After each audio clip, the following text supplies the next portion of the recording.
Bihar STET को लेकर के, बिहार शिक्षक बहाली को लेकर के इस वीडियो में हम लोग बात करेंगे। विज्ञापन में बदलाव संभव, विज्ञापन में बदलाव होना तय। पटना हाईकोर्ट ने दिया बड़ा फैसला, क्वालिफाई कैंडिडेट जीत की ओर।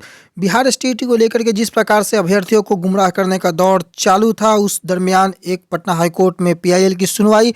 आप लोगों के सामने स्क्रीन पर CWJC 19/611/2021 ये पीआईएल पिटिशनर शिवजी चौरसिया आप देख सकते हैं, जो कि कल के डेट में डिस्पोज हुआ है 6 जनवरी 2022 को चीफ जस्टिस के बेंच में। और एक बड़ा फैसला इसमें निकल करके आया है। फैसला क्या है, वो किस प्रकार से प्रभावित कर सकता है, इसमें हम लोग बात करेंगे। आपके सामने ये देख रहे होंगे, आज के अखबार ने शारीरिक शिक्षक बहाली में पिछड़ा और अति पिछड़ा पुरुष वर्ग को आरक्षण का लाभ दिया गया है। विज्ञापन के इतर जाकर सूबे के स्कूलों में शारीरिक शिक्षक और स्वास्थ्य निदेशक की बहाली के सिलसिले में पिछड़ा और अति पिछड़ा पुरुष वर्ग के अभ्यर्थियों को आरक्षण नीति का लाभ देने का निर्देश पटना हाईकोर्ट ने राज्य सरकार को दिया है। साथ ही उक्त अनुदेशकों की नियुक्ति के मामले में 3 महीने के अंदर ही संशोधित रिजल्ट प्रकाशित करने का आदेश शिक्षा विभाग को दिया गया है।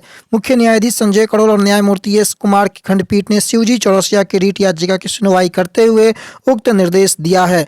बदलाव मुख्य रूप से हम बात करने वाले हैं कि आखिर जब विज्ञापन क्या कहता था और अब जो परिस्थिति बनी है वो क्या हो रही है। आपकी स्क्रीन के सामने ये विज्ञापन बिहार एसटीईटी को आधार मान करके इस फैसले को दिया गया है। और ये विज्ञापन आपके सामने एसटीईटी का विज्ञापन है, जिसमें सामान्य श्रेणी के अभ्यर्थियों को माध्यमिक शिक्षक पात्रता परीक्षा उत्तीर्ण करने के लिए 50% अंक लाना अनिवार्य था। साथ ही अनुसूचित जाति, अनुसूचित जनजाति, अत्यंत पिछड़ा, पिछड़ा वर्ग और दिव्यांग अभ्यर्थियों को उत्तीर्ण होने के लिए 45% अंक निर्धारित किए गए थे।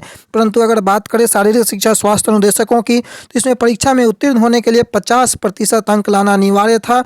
और अनुसूचित जाति, अनुसूचित जनजाति एवं महिला दिव्यांग कोटि के अभ्यर्थियों के लिए 45%, इसमें अनुसूचित जो पुरुष वर्ग के अभ्यर्थी थे जिनकी यह मांग थी, जो पिछड़ा और अति पिछड़ा वर्ग के अभ्यर्थी थे कि उनको आरक्षण का लाभ नहीं मिला, जबकि इसी एसटीईटी में जो है आरक्षण का लाभ जो है अत्यंत पिछड़ा वर्ग और पिछड़ा वर्ग को 45% के आधार पर एसटीईटी इसी नोटिफिकेशन के आधार पर मिला है। पटना हाईकोर्ट ने इसी नोटिफिकेशन को आधार बनाते हुए शारीरिक शिक्षा स्वास्थ्य अनुदेशक के विज्ञापन में बदलाव करते हुए, चूंकि विज्ञापन में यहाँ पर कहीं चर्चा नहीं था पिछड़ा और अति पिछड़ा की, उनको 50% में जो लोग उत्तीर्ण होने थे इस विज्ञापन के आधार पर, जो लोग अनुत्तीर्ण हो चुके थे, पटना हाईकोर्ट का एक बड़ा निर्देश, अब 45% वाले अभ्यर्थी भी उत्तीर्ण घोषित होंगे और उनको भी बहाली में आगे मौका मिलेगा। कहीं ना कहीं मसला है कि विज्ञापन में बदलाव पटना हाईकोर्ट के माध्यम से बिल्कुल संभव है।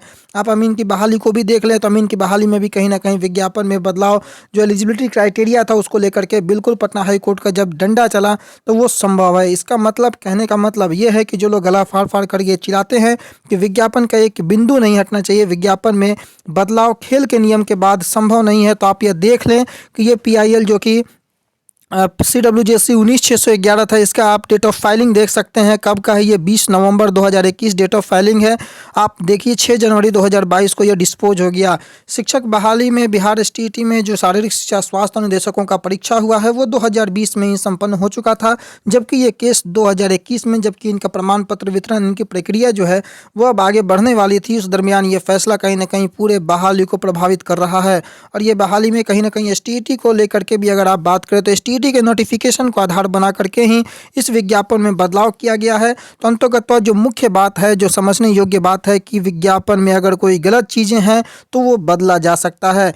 उसी प्रकार से बिहार एसटीईटी के विज्ञापन में कंडिका 2 और कंडिका 12, चूंकि शारीरिक शिक्षा स्वास्थ्य अनुदेशक की बहाली भी एक पात्रता परीक्षा थी और एसटीईटी भी एक पात्रता परीक्षा है। और आप एसटीईटी में देखेंगे तो एसटीईटी के विज्ञापन जो दिखा रहा है, इसमें महिला अभ्यर्थियों को यहाँ शामिल नहीं किया गया था, जो कि 45% महिला अभ्यर्थियों को शारीरिक शिक्षा स्वास्थ्य अनुदेशकों में 45% में उत्तीर्ण करने की बातें कही गई हैं। परंतु इसी को एसटीईटी में अगर आप देखेंगे तो एसटीईटी में महिला अभ्यर्थियों को 50% में उत्तीर्ण किया गया है। महिला अभ्यर्थियों ने इसके लिए माननीय शिक्षा मंत्री के पास भी गुहार लगाई थी, परंतु उनके पास से भी उन्हें निराशा हाथ लगा था। हालांकि जहां तक मेरी जानकारी है, इस बाबत भी पटना हाईकोर्ट में केस लंबित है, उसमें क्या निर्णय आता है देखने योग्य बात होगा। परंतु जो कल बड़ी सुनवाई पीआईएल को लेकर के हुई है उसमें विज्ञापन को बदला गया है और ये कहीं ना कहीं क्वालिफाई अभ्यर्थी जो लगातार इस बात की उम्मीद लगाए हुए हैं कि पटना हाई कोर्ट से कोई बड़ा निर्देश निकल कर के आए और बिहार बोर्ड ने जिस प्रकार से मेरिट बनाई है उस मेरिट को विज्ञापन के आधार पर उस कंडिका 2 और कंडिका 12 जो एक